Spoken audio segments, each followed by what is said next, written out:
Iray amin'ireo antoko politika zandriny indrindra misy eto amintsika ny Gideona Fandresena ny Fahatrana eto Madagasikara, Hanamarika ny tsingerin-taona voalohany siniary izay antoko izay ho amin'ny rahampitso sy ny fivoriambe nasionaly hanamarihana izany izay tanterahana eny Ivato eny Hisy. Mitondra fanazavana ary ny filohan'ny antoko Andriamatora Kotovao Andriapara.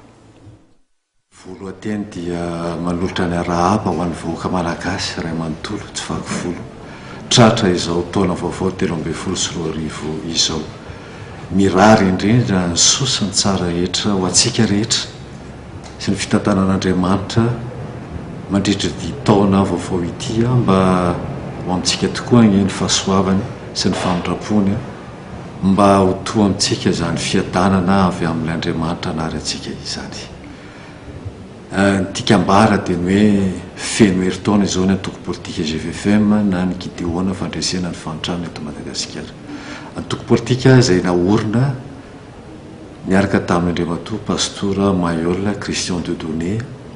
Antoko politika izay vonona andray an-tanana ny fampandrosoana ny firenena ity. Antoko politika izay mijoro ara-dalàna eto amin'ny tany sy ny fanjakana, ary antoko politika izay efa manenika sady manerana ny nosy ray manontolo, manana ny rafitra any amin'ny fokotany lavitra ny Madagasikara.